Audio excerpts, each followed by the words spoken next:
కూటమి ప్రభుత్వం అధికారంలోకి వచ్చాక రాష్ట్రంలో ప్రజాస్వామ్యం లేదన్నారు విశాఖ జిల్లా వైఎస్ఆర్సీపీ అధ్యక్షుడు కేకే రాజు.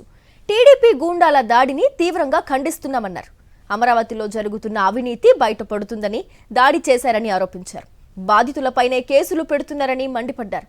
రైతులకు అండగా ఉండేందుకే వైఎస్ జగన్ కమిటీ వేశారని చెప్పారు కేకే రాజు. దానికి జగన్మోహన్ రెడ్డి గారు అమరావతి రైతుల పరిరక్షణ కమిటీ అని ఒక కమిటీని వేసి అక్కడ వాస్తవాలన్నింటిని కూడా గ్రహించి రైతులకు అండగా నిలబడాలని ఒక కమిటీని మాజీ శాసనసభ్యులు మాజీ మంత్రులతో జగన్మోహన్ రెడ్డి గారి కమిటీని వేయడం జరిగింది.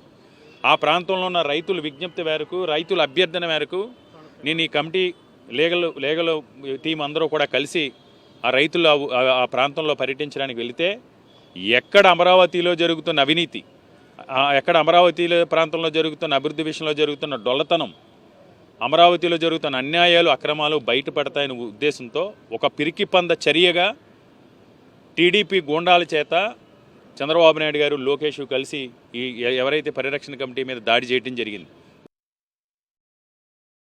మరిన్ని అప్డేట్స్ కోసం ఛానల్ను సబ్స్క్రైబ్ చేయండి. నోటిఫికేషన్స్ కోసం బెల్ ఐకాన్ పై క్లిక్ చేయండి.